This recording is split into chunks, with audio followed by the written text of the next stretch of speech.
So I'm a postdoc at L2S, CentraleSupelec, working with Florent and Frédéric Pascal on now on EEG signals, covariance estimation with EEG signals. But I'm going to present today something else. It's a recent work that I've done with Mohamed Nabil El-Corso, Arnaud Brelois, and Guillaume Genolac.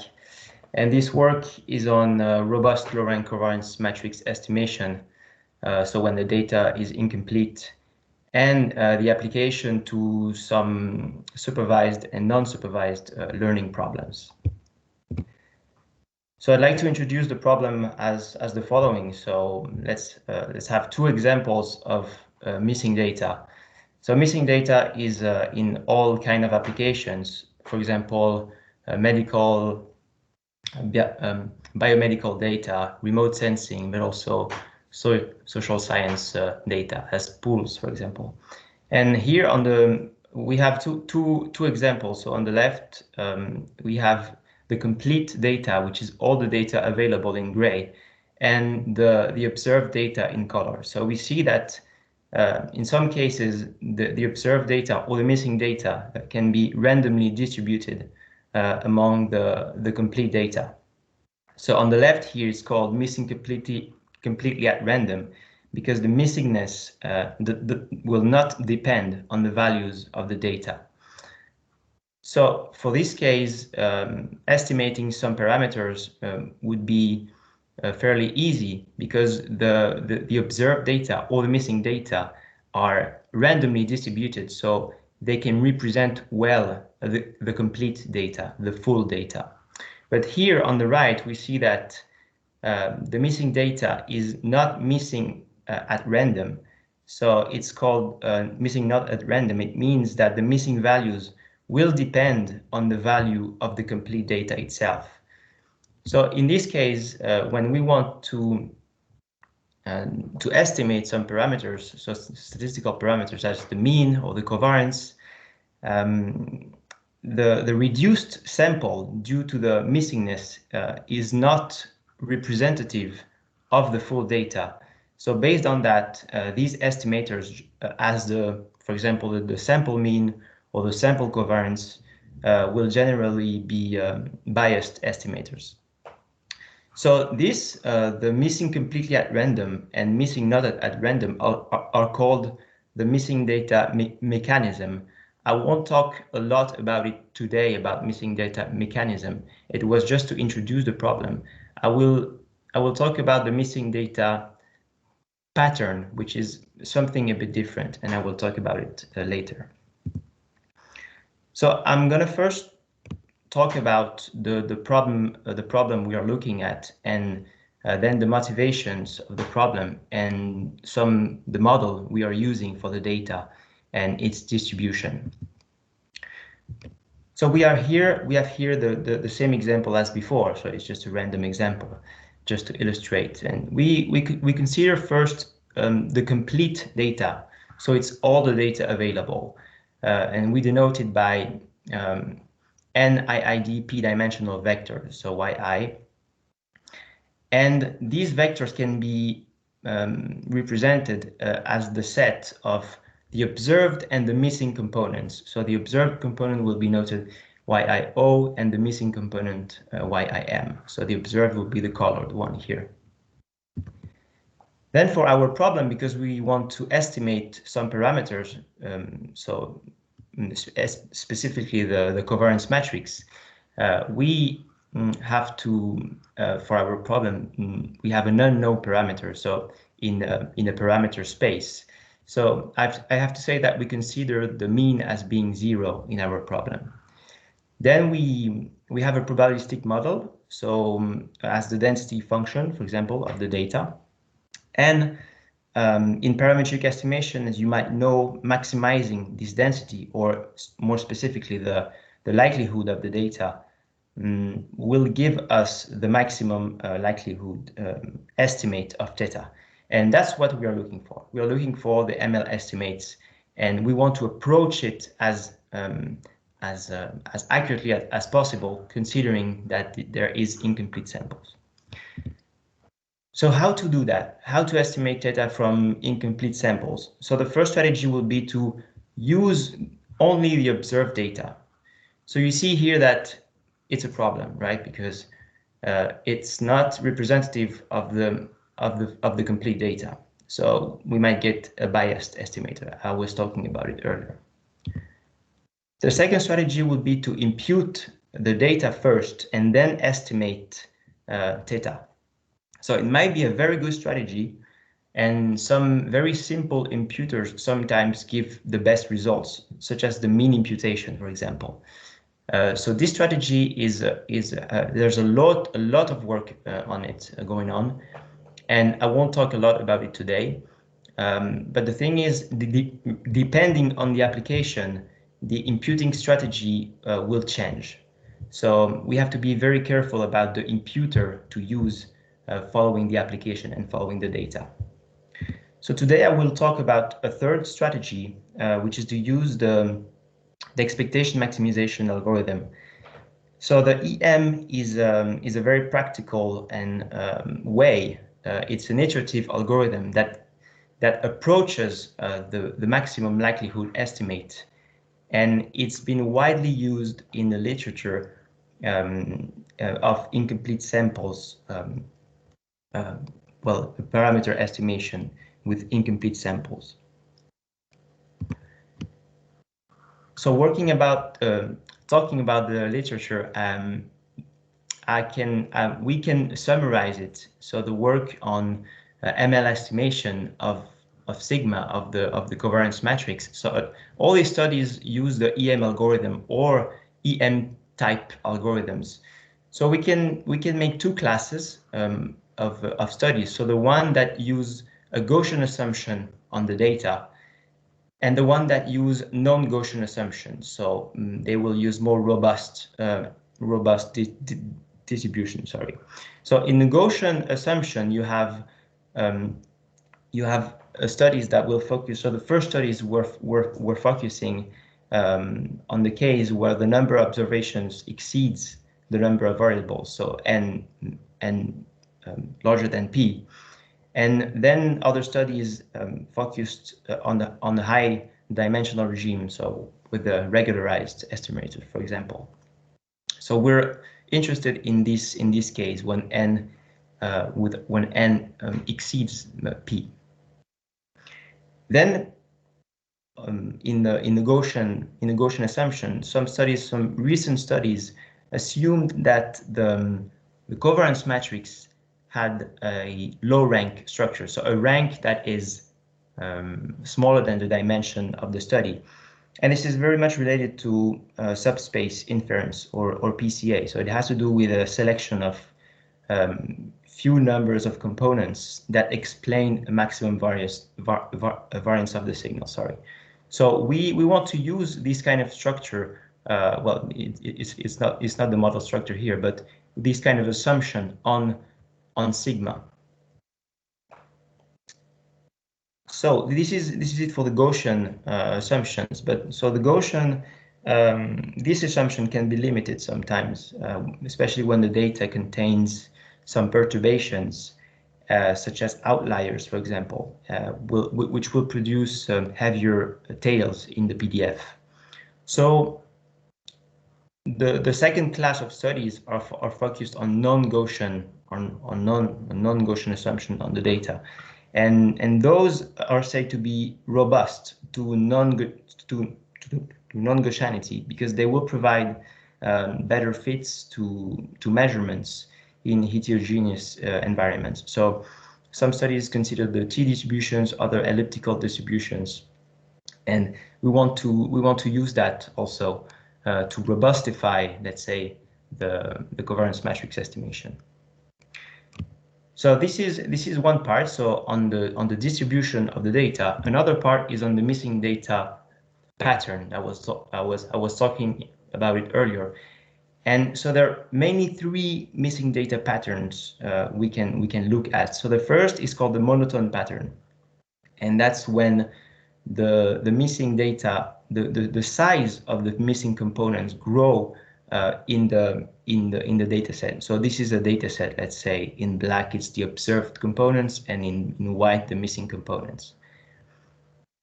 So most of the work has been focusing on monotone pattern and random pattern, like here. And another pattern is the general pattern. That is when there can be blocks of missing data in the data set. So for example, when a sensor is failing during a time interval, there will be missing samples during this time, and it will form a block of missing data. So some studies have worked on that, but only assuming that the data was Gaussian or with a full rank, so with no low rank assumption. So that's it about the literature. And considering all that, we want to take into account and to take advantage of both robust estimation first and low rank structure of the covariance matrix. Secondly, we want to handle any pattern of missing data, so which is different than the mechanism I was talking about earlier. So we want to handle monotone, general, but also random patterns. And thirdly, we want to apply these procedures to covariance-based problems, such as classification, clustering, but also imputation problems. I won't talk about imputation today, but that's something I am interested in. Okay, so that's it for the aim of this work. We can talk about now the distribution we are using for the data set. So we are assuming that the data has a scaled Gaussian. It's also called compound Gaussian distribution. It's a class of elliptical distribution. So it's a robust, said to be robust distribution, because we had some texture parameters tau to the covariance. And this tau can be seen as a scale setting of the Gaussian model. So it's more robust than the purely Gaussian model, because the scales add flexibility to the model, and in the presence of heterogeneous data as noise or outliers, for example. So the scales are considered to be positive and deterministic also. And of course, they are known as the covariance matrix. So the likelihood for this kind of model, you might know it. It has this expression. So we call it the complete log likelihood. Well, it's not the log likelihood. Sorry, it's the likelihood. The complete likelihood, because yi is the complete data. So there might be some missing data in yi. Okay, so that's why we call it the complete, and I put a little c here. And then we add some constraints on the covariance matrix. So we have the robust part, and we have the low rank structure part. So the low rank structure is here. This has this form on the covariance matrix, where matrix H is semi-positive definite and has a rank R, which is lower than the dimension. And we have this parameter sigma square, which we will have to estimate also in our problem, and that will control the part of noise which is present in the data. So now we want to model the incompleteness of our model. I was saying that I was talking about the complete likelihood because we have in our data some observed and missing components.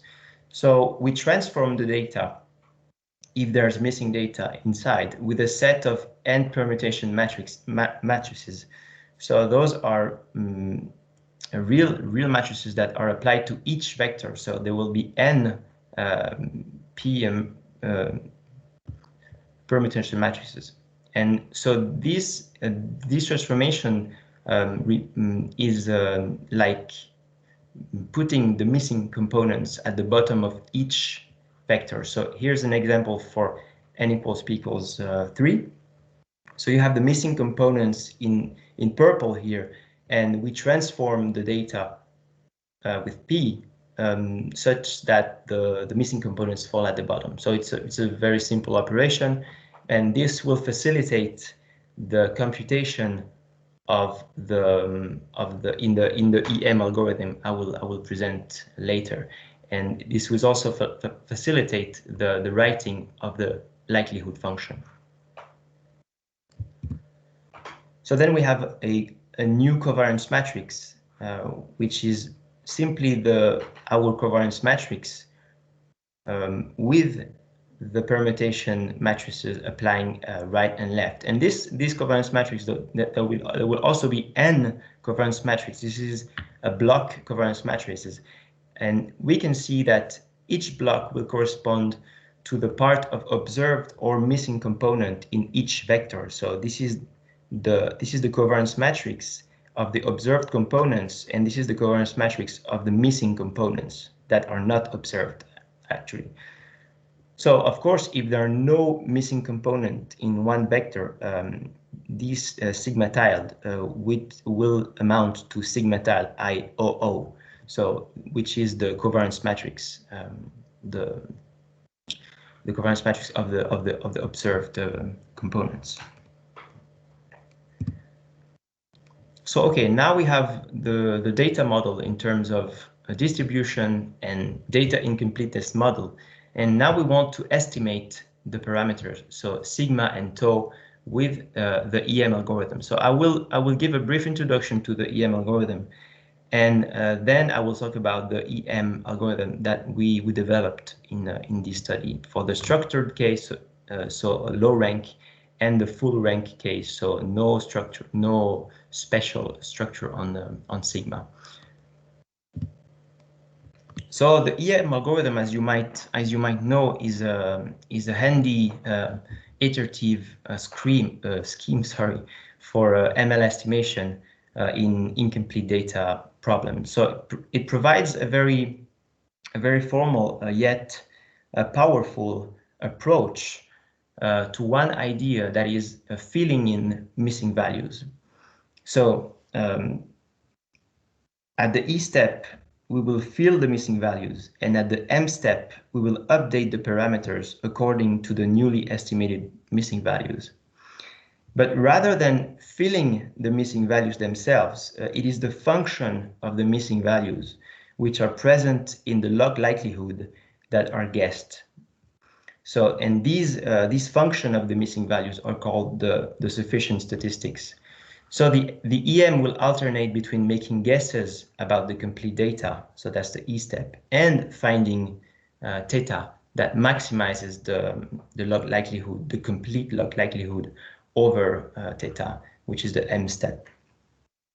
And under some mild conditions on the complete data, the log likelihood, depending on the estimated parameters during the EM, will converge to the ML estimates, so the likelihood depending on the ML estimates of theta. So formally, this is described just like that. So the first step will be to initialize, so at step T, our parameters with an initial guess. So it could be using an algorithm or a prior knowledge on the data. So for example, you might want to initialize the covariance matrix with the sample covariance matrix on the observed components, for example. Then the E step is the guess of the complete data from the current parameter estimate. And this amounts to compute the so-called Q function, which is the expectation of the complete likelihood. So it's a conditional expectation on the missing components, condition on the observed components, and the parameter estimation. So Y is the complete data, YM the missing components, and YO observed components, I recall. Then the M step will update theta from the guessed complete data, so the sufficient statistics, and it's a maximization problem, actually. So we can write it this way. We can also write it in the maximization form, but this amounts at finding the maximum of Q with an updated theta. In our case, it will be sigma and tau. So then the goal is to repeat the E and the M steps until some criteria as the distance between theta at the step t plus 1 and theta at the step t converges to some threshold. It can also be a criteria on the likelihood itself, but it's almost equivalent. Okay, so for our EM now, we need the transform data I was talking about earlier, so why I tiled. So we have n of these, n as the number of observations, and then we need the transformed covariance matrix also. So the new complete log likelihood, now I'm writing the log likelihood and not the likelihood, is written just as before. It doesn't change much from the compound Gaussian distribution in the complete case. It's just that we replace the data and the covariance matrix with the transformed data and covariance matrix. So I will present the two EM. So the first is with no structure on sigma, so full rank, and the second EM will be with a low rank structure on sigma. So I recall so R smaller than P, which is very useful for some applications in PCA and variable selections, for example. So the first EM is the following. We want to estimate these parameters. So theta is now sigma and all the texture parameters that are positive and deterministic. So the E step amounts to computing the expectation of the complete likelihood, and the Q function, which it's this one. So this is the general form, amounts to these expressions. Though this is a very easy, let's say, operation to do. So between here and here there are a few manipulations, but it's nice because we have this expression which is pretty simple and which depends on BI, and BI is a matrix that depends on the expectation of the cross correlation of the missing components. So this is the sufficient statistics I was talking about earlier, and that is what we have to guess with the expectation operator at the E step. Then the M step can be formulated as the solution of maximization problem. So this is to maximize the Q function. So each Qi function, there will be n of them, and then do the sum, subject to the positive semi-definitiveness of sigma and the positiveness of theta, of tau. And so this step is the update of the parameter, and fortunately in our problem we can compute it during the M step, sorry, with closed form expressions. So the closed form expressions are given in the following. So it doesn't. You might recognize the solutions of a fixed point estimator with some elliptical distributions, for example, the compound Gaussian in the complete case. The thing now is that we have this matrix BI I was talking about earlier that contains the expectation of the missing data, and that has to be guessed, iteratively guessed. So tau amounts to this expression and sigma amounts to this expression and can be computed with a so-called fixed point algorithm. So we see that sigma depends on sigma itself here.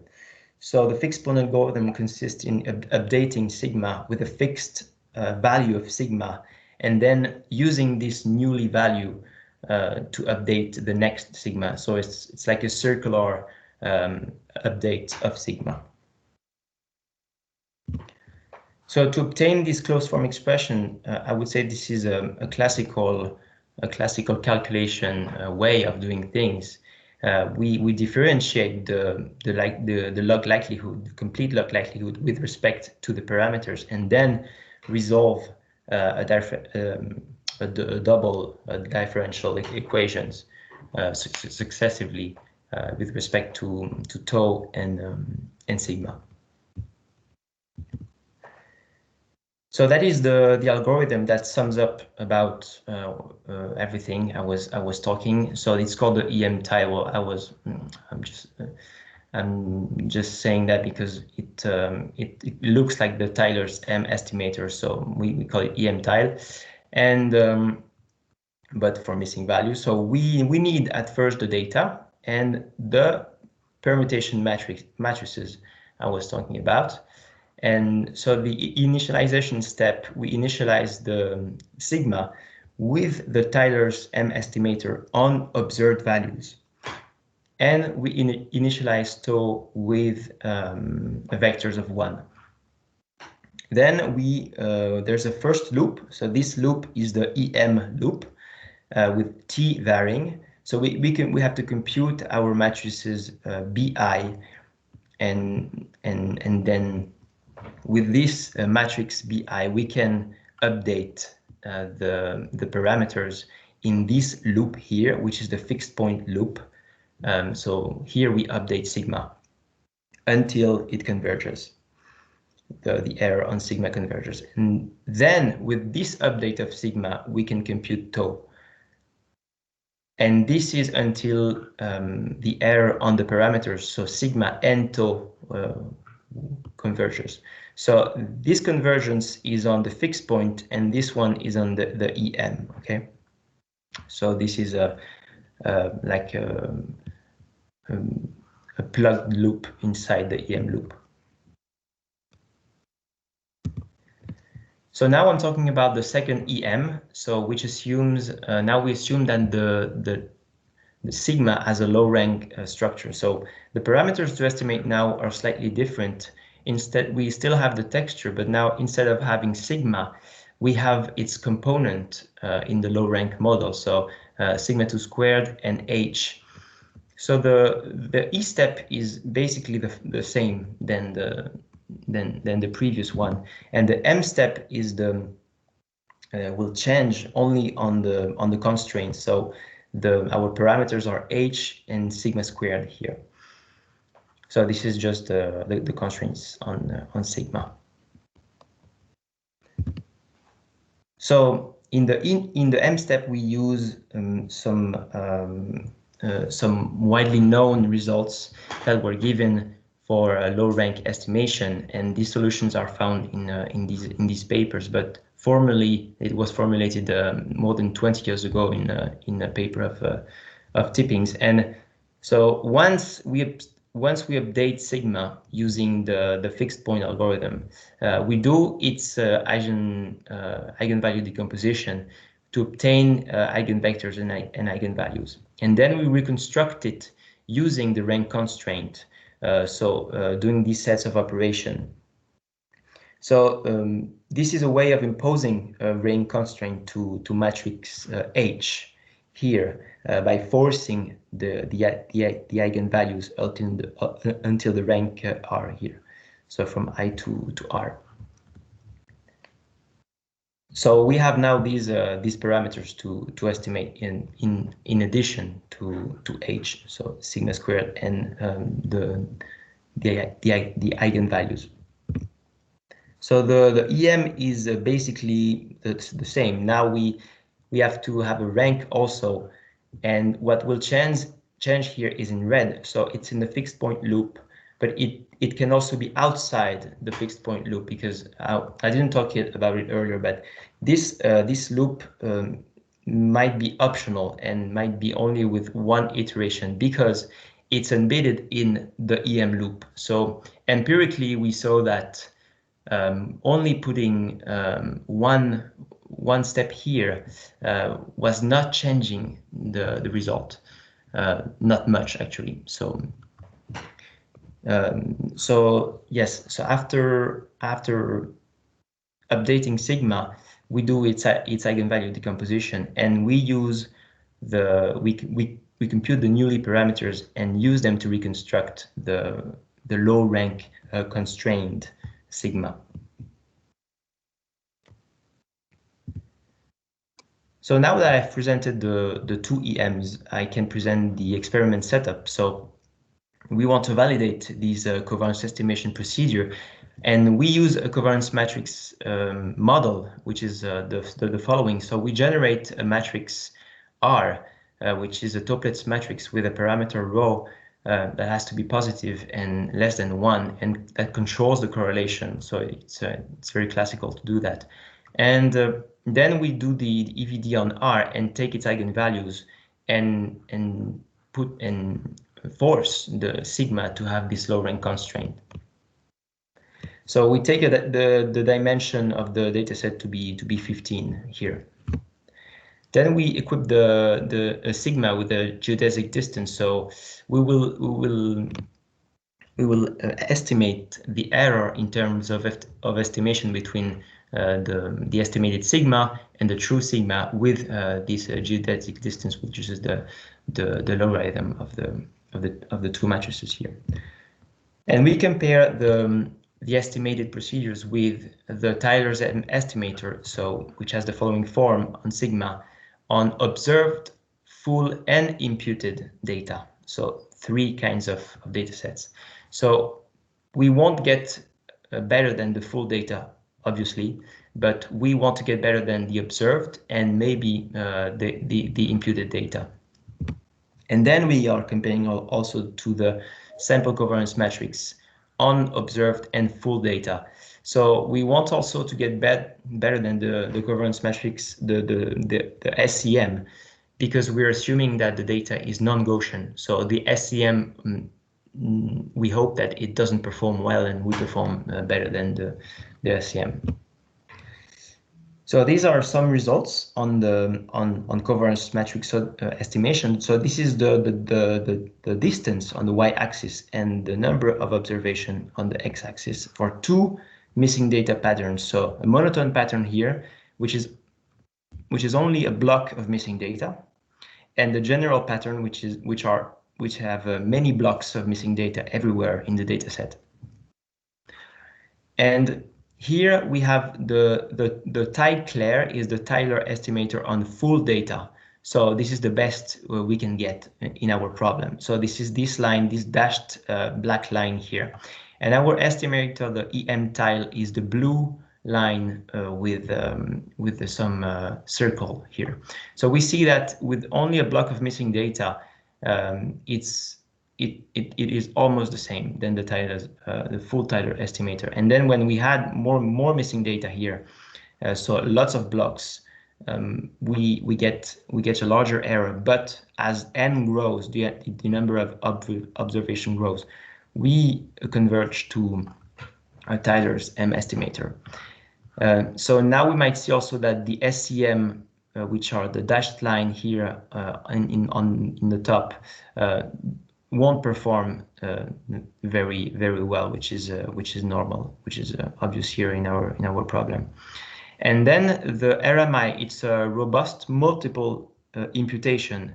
So it's a kind of imputation that imputes the data multiple times and then does some kind of mean of this imputation with a different distribution, a different generated data sets. So we see that the EM tile will perform better than this kind of imputation, and also than the mean imputation. So mean tile is adding some mean imputation and then estimating the covariance with the Tyler's M estimator. So this is kind of encouraging for R equals P. So this is in the full rank case, and in the low rank case, so for R, so we set the rank at 5, and we see, so the dashed line are the low rank estimators, and the full line are the full rank ones. So when we take into account low rank constraint, low rank model, and we use the algorithm I was presenting, there is a gain in terms of distance. Okay, so this is it for the validation. I will talk now about some applications to I don't know. I think I'm probably, it's been probably like 30 minutes. So I will talk about some applications to supervised and non-supervised learning. So namely classification of crop fields and image clustering, and also some ongoing work now with Florent and Frédéric on EEG signals. So all these applications use the covariance matrix pipeline that I just presented to perform the classification tasks. So the first application is a covariance-based classification of crop fields. So we use the Bryce crop dataset, which is a time series of reflectances at field parcel K and timestamps T. And there are P spectral bands. So sorry, I didn't say anything about that, but it's remote sensing data. So it comes, I think it's Sentinel 1 or 2.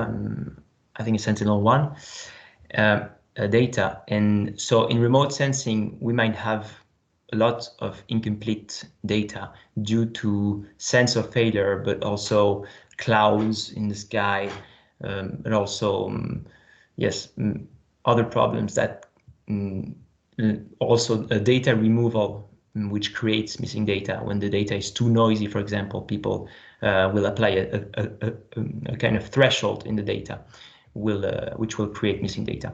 So this is relevant to our problem. And so this is the data set. We denoted this like that. And for each field parcel, we want to classify it. Okay, so we want to classify the parcel, the time series, which are incomplete, using a classifier which is called minimum distance to mean, which uses here a Riemannian mean. So to classify one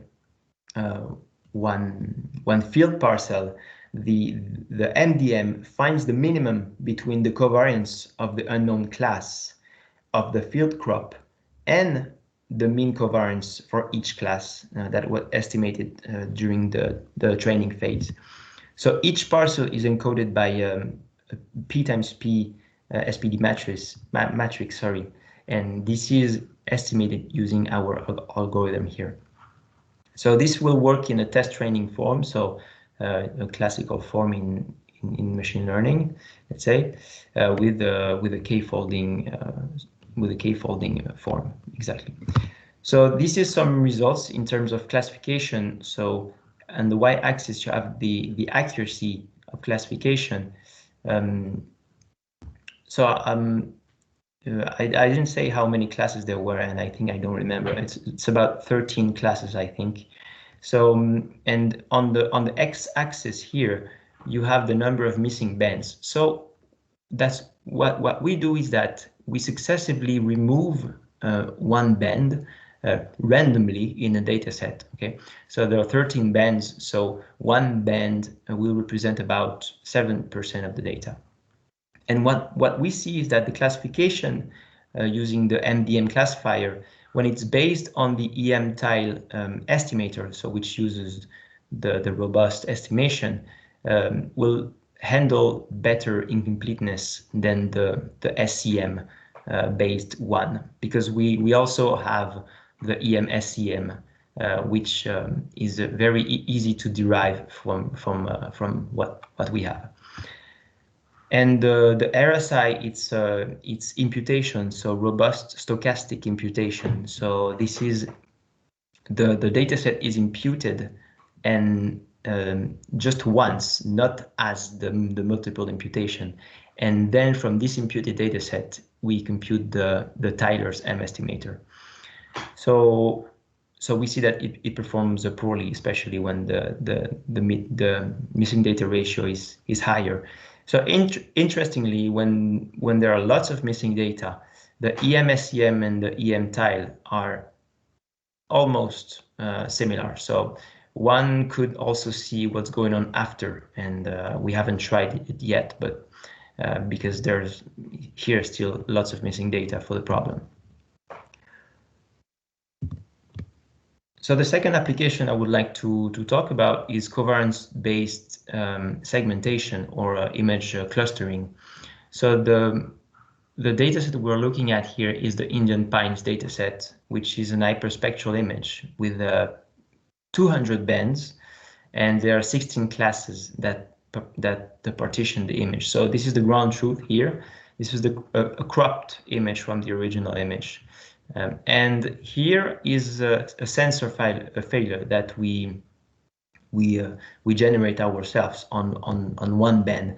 So we select some bands, and in these bands we do not remove the entire band, but rather move some columns just to simulate some failure. And this has happened in remote sensing with some sensors that were failing with some stripes in the image. And then from this incomplete image we apply a clustering. So the clustering is the following. So the mean is subtracted from each image, and a set of M covariance matrices are estimated from each image using a sliding window. So, and the clustering task uses a k-means plus algorithm, which will assign first the covariance matrix to the cluster whose center is the closest according to some distance. So here's the geodesic distance, and then it will update the class center using a gradient descent. Here we take into account the low rank model we have developed in the EM with the low rank rank corresponding to 5. So this is empirically computed. It contains 95% of the total cumulative variance of the signal. So here's the results in terms of classification accuracy and incomplete bands. So here I recall it's not one entire band removed, but rather incomplete columns in the band. So we see that for low incomplete missingness ratio, the EM tile R, so that is with the low rank, gives better accuracies than the other estimators. But for higher missing data ratio, it would be either the EM tile or the EM SEM with a low rank structure. So in all cases it performs better than the imputing strategy, which is encouraging, but it's still a bit confusing here to interpret between the tiler and the SEM based estimator. And it's probably due to a low number of run, which is due to a high runtime because of the large dimension of the data set. Okay, so now I will almost finish my presentation. I will talk about a third presentation, which is an ongoing work. It's a classification of EEG signals, and this work is with Florent Bouchard, Frédéric Pascal, and Amar Mian at Listic Lab. And this is about classifying EEG signals. So EEG is electroencephalography. So this is basically brain signals from the brain, which will be created by some stimulus, a visual stimulus. So the data set consists in K EEG trials over some time and over P electrodes. So we have electrodes that are all over the scalp, and I think it's 16 electrodes here. And the classification task here we want to do is a binary task. So each trial will belong to the target or the non-target class. Okay, and we use here the MDM classifier I was talking about earlier with K covariance corresponding to K EEG trials. So with these covariances, we will compute the distance and classify each trial into a target or non-target. So for now, the data is assumed to be Gaussian, and some electrodes are set as missing, which is also corresponding to a sensor failure scenario. So here are some preliminary results. So on the left, on the x-axis, it's one subject. So the data set contains 10 subjects, which are human beings. And on the y-axis is the mean accuracy, the classification accuracy. So then on the left of each subject, it is the classification based on the Gaussian estimator, so the SEM, but for the full data. So this is the best that we can get. And on the right of each subject, it's the Gaussian only on observed data when the data is missing. So actually the left one is the full data, and all the other will contain missing data. So we see that our estimators here, which are the second from the left and the third from the left. I won't talk about the third from the left. It's the Gaussian with low rank. For now, it doesn't produce good results, and we still have to interpret that. But I will talk about the Gaussian EM, and it does better than the Gaussian observed on observed data, the classification. So taking into account incompleteness is better than taking only observed values. So that confirms the initial comment I was saying in the first slide. So then we also compute the Gaussian estimator on imputed data with a k neighbors, a KNN imputer. So, and we see that the Gaussian EM does similar results with the KNN, which is also encouraging. So that's it for today. I will summarize a bit what I was saying about the first study. So we have developed EM-based procedures to perform robust and low rank estimation of the covariance matrix. So 2 EM in the case of structured and non-structured covariance matrix. This can handle missing data with a general pattern, which for robust estimation hasn't been done before. And compared to the Gaussian assumption and the unstructured model, there are some improvements in terms of CM estimation and supervised and unsupervised learning. Well, for the supervised classification, we didn't use the structured model because it didn't give, actually, it was the same than the unstructured. So it depends on the application.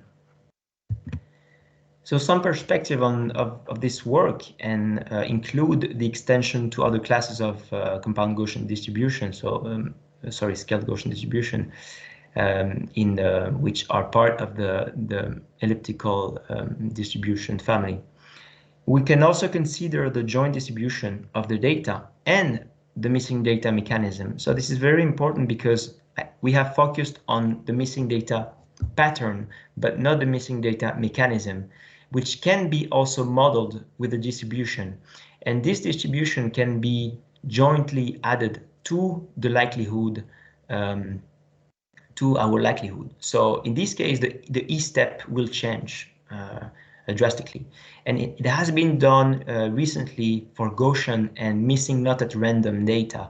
So that is missing data that will depend on the value of the data. And it will be very interesting to do it for robust estimation. Then we could also classify some data. The data I was presenting, the remote sensing data, with temporal gaps rather than spectral gaps. We have simulated sense of failure, but we could also simulate other kinds of missingness.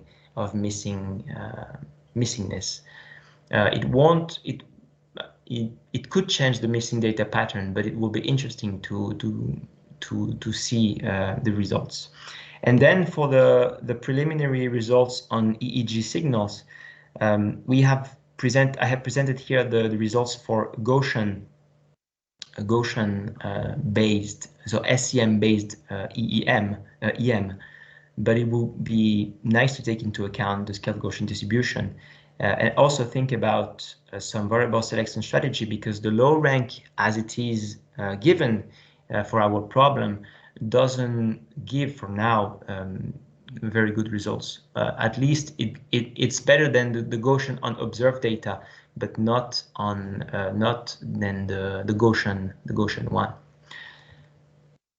So thank you, and I think I am done for today. Thank you for listening. If you have any question, I am open to any question, and thank you also to the organizers of the S-Cube seminar. You will have the references here at the final of the slide. So that's it for me.